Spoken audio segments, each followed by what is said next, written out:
Hello Internet, we have an EVGA 3080 Ti in for repair with an unusual problem to have. Fan spin at 100%, but it works otherwise, so that's good. So hopefully today we'll be able to fix this and maybe learn a thing or two about fan repairs. So we power it on. This one spins okay, this one spins okay, this one's 100%. So clearly there's a problem. The problem could be in two places.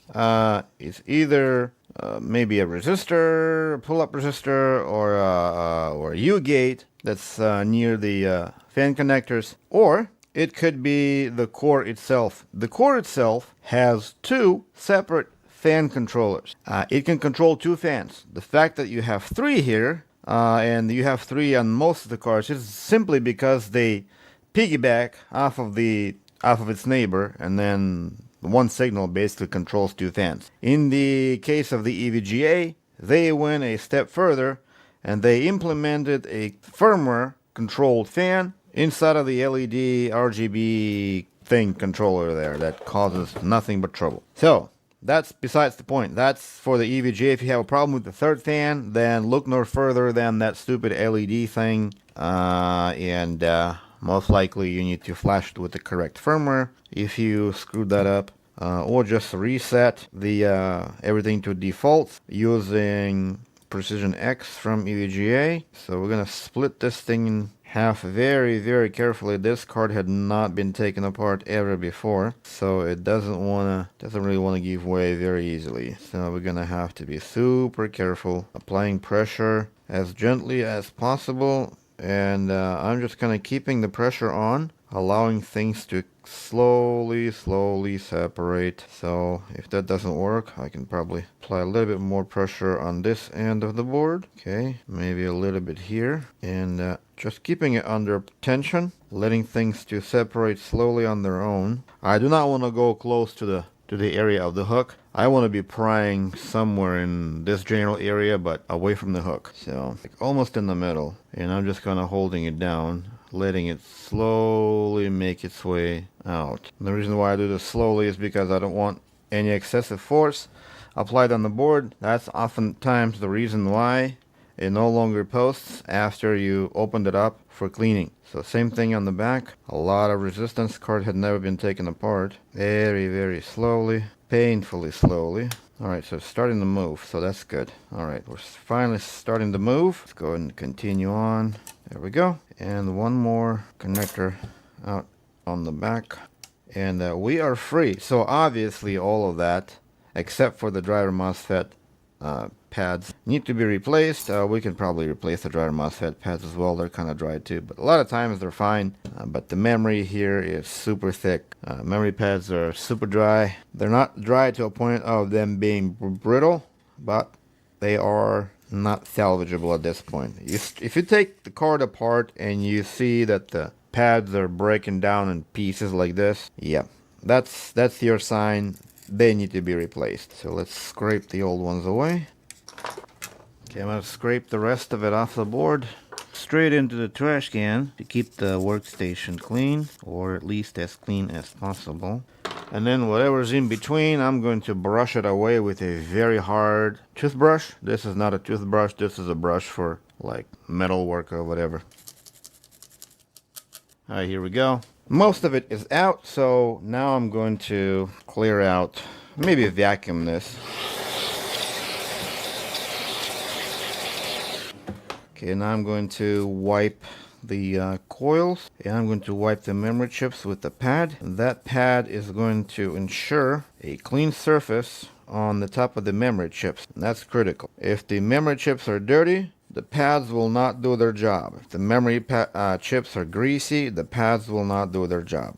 They don't need to be super perfect clean, but the cleaner the better. The better the heat transfer between the pad and the chip. So we're not applying any pressure, just gently. And then same thing for this coil here and the core. And we'll finish it off with some alcohol. And so while this one's drying, I'll do the same thing for this thing, basically scraping away everything. I'll show you. We'll get my station dirty here just for the sake of education. You see exactly what I'm doing. You see here that all that putty is bone dry. And I'm just using a flat razor like this. It works really well. I think this one's like a 1/2 inch wide. Alright, something like that. Okay, so let's get rid of this.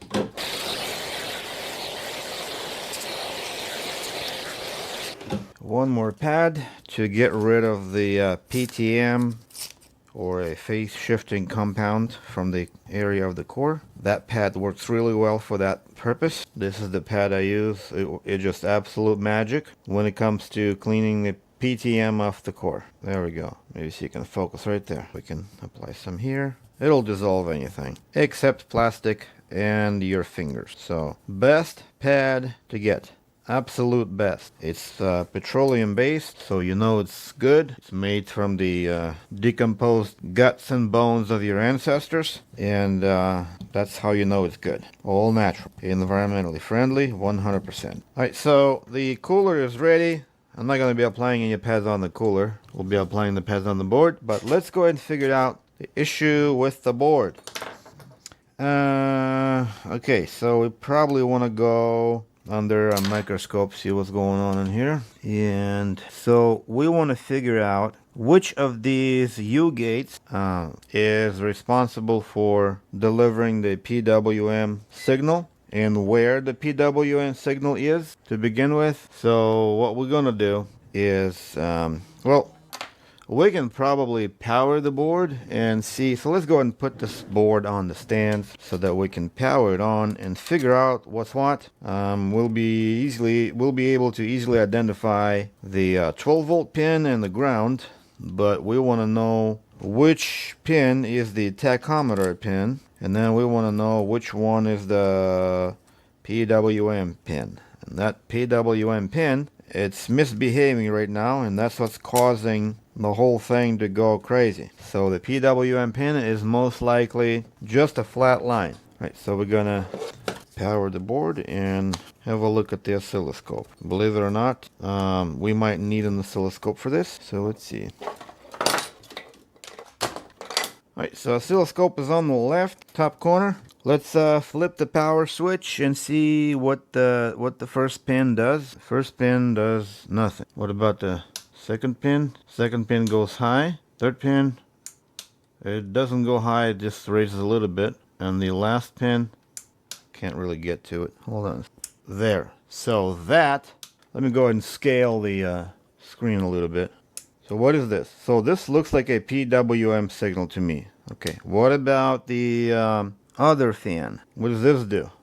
Exact same signal. So that's PWM. That's good. So then let's switch over to a multimeter. Let's figure out what's what in here. I'm sorry, it's a little bit abstracted here. Gonna move it over here. We're gonna find the ground. So first pin ground. Then we're gonna check for voltage on the second pin. So that's voltage. So we concluded that this one is PWM. So that's gonna be a tachometer. All right. So if the PWM pin, which was this guy that we've concluded using our oscilloscope, was a flat line, then the fix would be as simple as cutting the trace that's going into the PWM pin, cutting it off just on the board level. Just remove the connector, cut the trace, and reroute that wire into its neighbor where the signal is operating properly. But in this case, they both operate properly. So unless you have a problem with the U-gate. So as a matter of fact, let's see.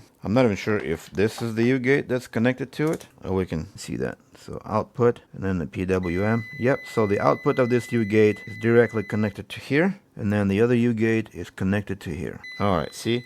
And then the third fan, this son of a diddly, is actually connected by the LED chip, all driven with a firmware. So we're not going to go there. So if you had a problem with this U-gate, for example, the input is not there or one of the inputs are missing, I mean the voltage in or one of the enable signals, so enable 1, enable 2, are missing, obviously the output is either going to be low or going to be high. Depends. And so if there's a problem with the PWM signals, then the input likely stay high, flat line, and then Subsequently, you're gonna have a flat line here, causing the fan to go max. But makes me wonder if the problem with the fan is actually the fan and not the circuit. So let's see. Let's go ahead and plug in a neighboring fan into this thing here. See how that behaves. Because we could actually have a problem with the fan. And if that's the case, I don't know what to do because they do not collect these fans. So I don't have fans sitting around here that I could just simply replace it. So let's see. Nope. The fan goes to the max. Oh well, that's a black one. Okay, we need to try a different fan. So let's connect that same fan into a different socket and see if it behaves the same. So the fan behaves exactly the same in the second socket. So that's almost 100% conclusion that the fan is faulty and not the circuit on the board. So let's plug the brown fan or the middle fan into the first socket, and look at that. It works perfectly fine. So problem is with the fan. All right, that's good to know. Let's go ahead and fix this somehow. So how do we fix this thing? Well, we have to replace the fan. So these fans, they come out in here. There's some screws right behind the blades. So you rotate the blade to access the screws. And one more, I believe. Yeah, 4 screws on this one. There we go. So the fan is almost disconnected. We just need to get to the bottom of this. So we need some kind of a screwdriver here. It's a 6-point hex drive. So let's see. I do not recall ever taking these apart, but I'm guessing that's the way to do it. Just a couple of screws on the edges of the shroud, and we might be able to lift the whole thing up, or we might not. I don't know if we probably need to do these two, I guess. Let's do that. Yeah, very unfortunate, but hopefully I will find the fan. So this looks like it's coming out. All right, so that was pretty easy. Let's go and vacuum this thing out real quick while we're here. All right, and the fan is out, and that fan is the one that's got the longest wire. See right there. So that's it. I wouldn't bother trying to fix this fan because it's not worth it. These fans aren't expensive, and how are you supposed to fix it? These are all sealed, not made to be repaired. So yeah, how do you even get to the bottom of this without breaking this fan? I don't know. So as you can see here, I actually have to access this through the back, and whatever is wrong with the circuit could be the chip problem, or who knows what's wrong with this thing. So I'll just go ahead and dig into the pile of fans, and hopefully I can find the replacement. And before I do that, I could probably power this on, see if the issue isn't with the broken wire or something. Oh look, it's working normally. Why? The fan works normal. So just having to taking it off, I'm guessing, I'm not sure. So maybe the wire was kind of loose inside of the socket or something. I'm not sure. But it seems to be working. Look, exact same socket. So let's go and try again. Kind of funny I have to hold it.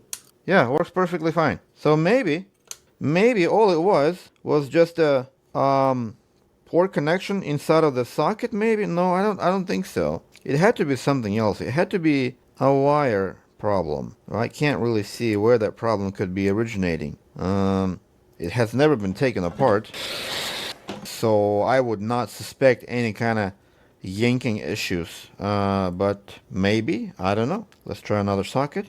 Interesting. So looks like we got it fixed without even replacing it. Ha ha ha. Oh, 100%. So it's doing 100%. Let's try original socket. See what it's doing now. It's doing 100% again. So there's definitely a problem, but where? Let's wiggle this connector here and just kind of pretend like we did something. Okay, that didn't help. What about, there's definitely something, but I don't know where. So maybe there's something inside of the fan house. See if I can get to the ends of these connectors, those wires. And I don't think I will be able to get to those wires easily. Let's see.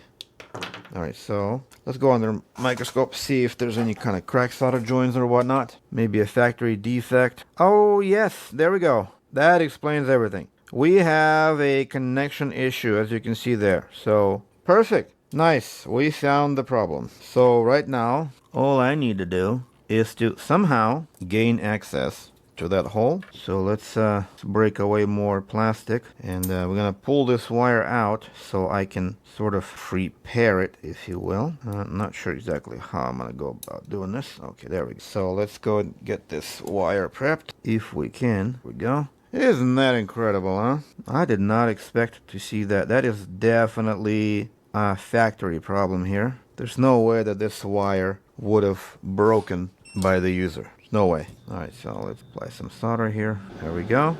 And the challenging part would be to feed that wire in there and actually getting it soldered back. Alright, there's a wire. So I don't know if I'll able to stretch it far enough. So what I'll do is I will add a piece of wire in there, which means I have to prepare the wire first. So let's prepare the wire. Okay, there's our wire. Now let's see what we can do about it. What can we possibly do about this wire? It looks a lot harder than it really is. It's actually a lot harder than it looks. Alright, so here goes the wire. And the wire is in. Now we need to attach that wire to that wire. And that's it, right there. The wire is attached, ladies and gentlemen. That's good to know. Now, all that's left to do is to seal it up. Let's go and seal it up somehow. Let's see if I can reuse this sticker here. Nope, looks like I cannot. So I'm gonna have to apply some glue in here. Put some glue in here to reseal that fan. So that seems like it would work. Something like that. And we got more in here. Bit of a mess with the super glue. Alright, I think that'll do it. Let's go and try it out, see if it works. Alright, here goes nothing. Alright, very good speed. Alright, we got it fixed. So let's put this thing together. I want to go ahead and apply some new pads. In case you were wondering, 2mm in memory, 1mm on coil, 2.5 on the driver MOSFETs. And that would be it for this repair. Thank you for watching. Hopefully this was educating. Maybe entertaining, who knows. And if it was, please consider liking the video, subscribing for more repairs. And goodbye.